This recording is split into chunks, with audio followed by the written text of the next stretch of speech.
Hello അസ്സലാമലൈക്കും, welcome back to my channel. It's magic hub. നമ്മൾ കുറേ വീഡിയോസൊക്കെ ചെയ്യാത്തത് and we are back again. And ഈ വീഡിയോ കാണുന്ന എല്ലാവരും ഷെയർ, സബ്സ്ക്രൈബ്, ലൈക്ക്. അപ്പോൾ നമുക്ക് ഇന്നത്തെ വീഡിയോയിലേക്ക് പോകാം. അപ്പോൾ ഇതാണ് നമ്മുടെ പറഞ്ഞുകൊണ്ട് വരുന്ന മൈലാഞ്ചി മരം. അപ്പോൾ അതിൽ നിന്ന് നമ്മൾ ചപ്പ് പറിച്ച് ഇതിങ്ങനെ അടർത്തി ഇട്ടിട്ടുണ്ട്.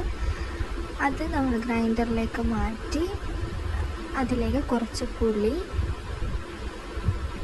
എന്നിട്ട് നമ്മൾ മൊത്തം കുറച്ച് വെള്ളം ഒഴിച്ച് നമ്മളിങ്ങനെ നല്ല പേസ്റ്റ്, അതായത് അധികം പേസ്റ്റ് അല്ല, നമ്മൾ വെള്ളം ഇടാൻ പറ്റിയ രീതിക്ക് ആക്കി ഇതേപോലെ അരച്ചെടുക്കുക. അപ്പോൾ ഇതാണ് നമ്മളിപ്പോൾ മൈലാഞ്ചി അരച്ചത് കണ്ടിട്ടുണ്ടായിരുന്നല്ലോ. അപ്പോൾ അത് നമ്മൾ കൈകളിലേക്ക് ഇങ്ങനെ അപ്ലൈ ചെയ്തിട്ടുണ്ട്. നമ്മൾ പഴയ മോഡൽ തൊപ്പി മോഡലാണ് നമ്മളിപ്പോൾ ചെയ്തത്. നമ്മൾ രാത്രി ഇട്ട മൈലാഞ്ചി ഇതാ, നല്ല ഡാർക്കായിട്ട് ഫ്രഷ് സ്റ്റെയിനാണിത്. എല്ലാവരും ട്രൈ ചെയ്ത അഭിപ്രായങ്ങൾ കമൻറ്റിൽ അറിയിക്കുക. And we see you again in next video. Bye bye, take care.